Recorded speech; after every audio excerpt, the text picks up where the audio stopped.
कोई घटनाक्रम होता है तो पहले तो थाने स्तर से परीक्षण होता है, फिर मेरे स्तर तक आती है बात। तो जो मौके पर घटना स्थल पर गए थे, मैंने बहुत सारे वीडियो का परीक्षण करवाया अपने ऑफिस में बैठकर टीम से। तो उसमें जब मौके पर सूचना पर जब पुलिस गई थी 2 लोग, ये बात दूसरी होती है कि जब झगड़ा हुआ तो कुछ टाइम लगता है समझने में कि अग्रेसर कौन है, हुआ क्या है। और जो हमारे विक्टिम थे डिमरी जी, जब वो इंजर्ड थे, तो वहां पर जो वॉइस आ रही पीछे से, कोई गाली गलौज कर रहा था, धमकी भरे शब्दों में बोल रहा था। तो 2 हमारे जो चीता के कांस्टेबल पहुंचे थे, उनके द्वारा अपनी ड्यूटी में जो लापरवाही की गई कि तत्काल अगर उसको उसी समय पकड़ते या उसको हैंडल करते तो वो नहीं पाया गया, तो उसको भी आज 2 लोग को उसमें सस्पेंड किया गया। उसमें उस कि अपनी ड्यूटी पर उन्होंने सही तरह से अपनी ड्यूटी का निर्वहन नहीं किया मौके पर पहुंचकर। जैसा आप लोग विदित है कि ऋषिकेश में एक घटनाक्रम हुआ था, जिस घटनाक्रम में एक व्यक्ति की जो है एक वीडियो इसमें भी वायरल हुआ था। साथ ही साथ सूचना भी पुलिस के पास आई थी कि इस तरह से व्यक्ति की पिटाई की गई है। प्रथम दृष्टया इसमें मामले जो मौके पर पुलिस कर्मी चीता को सूचना थी सुबह 7:15 बजे कैसे मारपीट का घटनाक्रम हुआ, वहां पर पुलिस पहुंची तो एक व्यक्ति वहां पर इंजर्ड था काफी,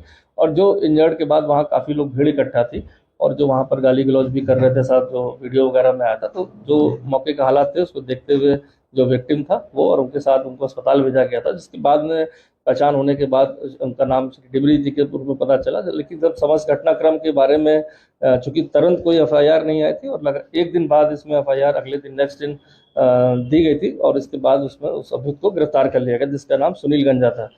जो थाना ऋषिकेश का हिस्ट्री शीटर भी था। लेकिन जब पूरी हिस्ट्री शीट और चेक किया गया तो पता चला कि 2012 के बाद से, मतलब विगत 12 सालों से पहले इसमें थाना स्तर पर कोई मुकदमा पंजीकृत नहीं, ना कोई अपराध की शिकायत आई है। हिस्ट्री शीट में एक है कि अगर अभियुक्त जो है लगातार अगर कोई अपराध कर रहा है, हिस्ट्री शीट खुली है तो उसकी निगरानी कंटिन्यूस रहती है, और अगर लंबे समय तक अपराध नहीं कर रहा है, उसकी कोई शिकायत नहीं आई है, तो उसकी निगरानी को क्लोज कर दिया जाता है, लेकिन हिस्ट्री शीट जारी रहती है। क्योंकि विगत 12 साल से कोई भी इसकी कंप्लेंट किसी तरह की नहीं थी, तो उस तरह से देखा जाए तो निरंतर निगरानी की जो बात थी वो नहीं की जा रही थी। सेकंड इसमें आता है कि जो पूर्व के इसके मुकदमे थे, सभी मुकदमों का परीक्षण किया गया तो उसमें पाया गया कि जो पूर्व के मुकदमे थे सभी न्यायालय द्वारा उसमें दोषमुक्त कर दिया गया था। ये जो पूरा घटनाक्रम पाया गया जिसमें जिस तरह से जानलेवा हमला करके मार पिटाई की गई थी और जिसमें अभियुक्त को गिरफ्तार करके जेल भेजा जा चुका है। इसके बाद इस घटनाक्रम से आक्रोशित होकर कुछ लोगों द्वारा जो है अभियुक्त के घर पर वहां पर इकट्ठा होकर पथराव किया गया था। साथ ही साथ उस पथराव में जब पुलिसकर्मी वहां पहुंचे थे तो उनसे भी जो है धक्का मुक्की की गई थी। तो इसमें 2 केस एक पुलिस के द्वारा इसमें दर्ज किया गया और एक जिसके घर पे पथराव किया गया उनके परिजनों द्वारा इसमें तहरीर दी गई थी। साथ ही साथ एक तहरीर अभियुक्त की पत्नी द्वारा दी गई थी कि प्रातः 6 से 6:30 के बीच में उनके घर में कुछ लोग घुस गए थे, जो बेडरूम के अंदर घुस के वीडियोग्राफी करने लगे और इस कारण वहां पर मारपीट हुई और उनके द्वारा जो है उनकी लज्जा भंग करने का प्रयास किया गया। तो इस आधार पर जो 4 मुकदमे दर्ज हुए थे, 3 इन्वेस्टिगेशन में चल रहे हैं। एक में जो है साक्ष्यों के आधार पर जो मेडिकल इंजरीज थी और जो साक्ष्य थे उसमें मेन अभियुक्त को गिरफ्तार करके जेल भेज दिया गया। क्योंकि मैं स्पष्ट करना चाहूंगा कि ये घटनाक्रम था, सैड था, जिस तरह से हमला किया गया किसी भी व्यक्ति के ऊपर तो वो गलत था और जिसकी सजा जो है अभियुक्त को तत्काल गिरफ्तार करके जेल भेजा गया और उसमें जो भी आगे जो विधि सम्मत और जो साक्ष्य संकलन की कार्रवाई चल रही है। लेकिन जिस तरह घटनाक्रम का रिएक्शन इसमें बताया गया कि इसमें कुछ प्रोजेक्शन ऐसे आए कि लगातार वो जो हिस्ट्री शीटर था या जो बदमाश था वो लगातार क्षेत्र में लोगों को अपराध कर रहा था। तो वो पूरा स्टडी की गई इसकी और कहीं भी कोई, मैंने बताया फिर से रिपीट कर रहा हूँ, 12 साल में कहीं भी एक भी कंप्लेंट, एक कहीं थाने में कोई मुकदमा या कोई ऐसी बात कहीं प्रकाश में नहीं आई थी। लेकिन चूंकि ये मारपीट हुई, एक जगह अपराध किया तो उसकी सजा उसको मिली। साथ ही साथ इसमें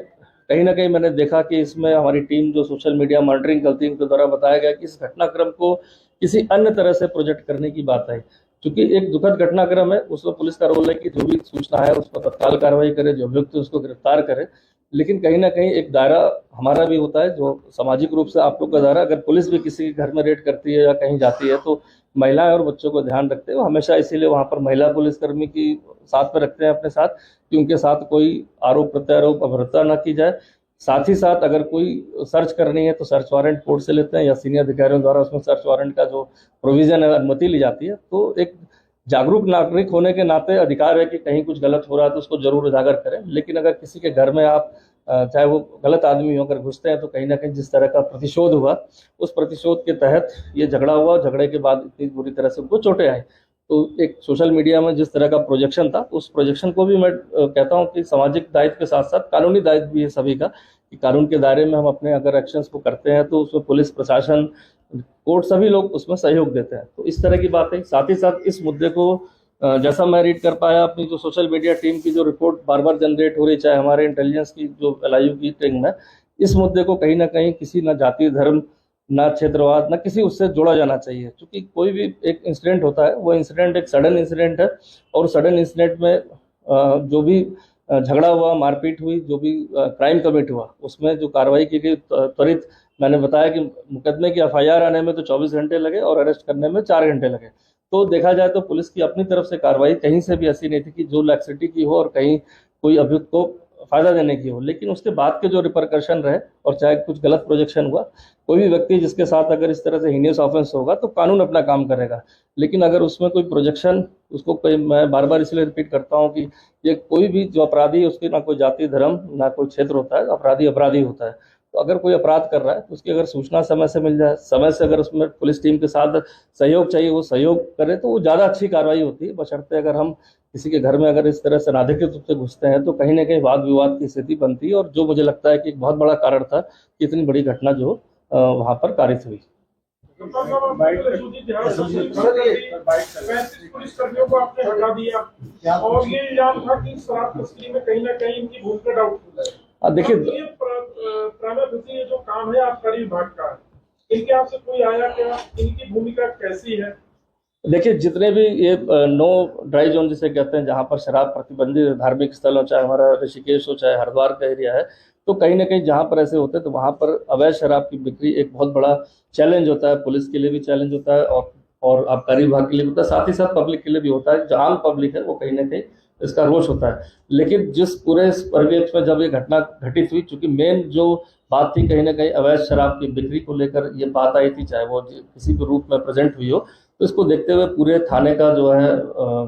वो समीक्षा की गई, कितने लोग कर्मी नियुक्त हैं, कितने यहाँ पर कितने सालों से नियुक्त हैं। कई लंबे समय से कभी कोई नियुक्ति रहता है तो कहीं ना कहीं एक आरोप प्रत्यारोप रखता है, और जिस तरह से एक्शन की बात की जाए तो इसीलिए उसमें 37 कर्मचारी जो मैंने पाए उसमें, तो विगत 10-12 सालों में वहाँ लंबे समय से बीच बीच में यहाँ नियुक्त रहे हों, चाहे वो रायवाला हो, ऋषिकेश हो, जो हमारे ड्राई जोन का एरिया है। और इस कारण से एक पब्लिक सेटिस्फेक्शन और एक अपनी समीक्षा को देखते हुए उनका स्थानांतरण अन्य थानों पर किया गया, और अन्य थानों से वहाँ भेजा गया कि और ज़्यादा सुदृढ़ तरीके से वहाँ इन्फोर्समेंट की कार्रवाई हो और कोई आरोप प्रत्यारोप पुलिस के ऊपर न लगे। SOG का काम जो भी हमारी, चाहे स्पेशल ऑपरेशन ग्रुप जो भी इसका गठन है, उसका गठन सिर्फ इसीलिए होता है कि उस संगठित अपराध या इस तरह के जो हीनियस ऑफेंसेस हैं उन पर वो कार्रवाई करे।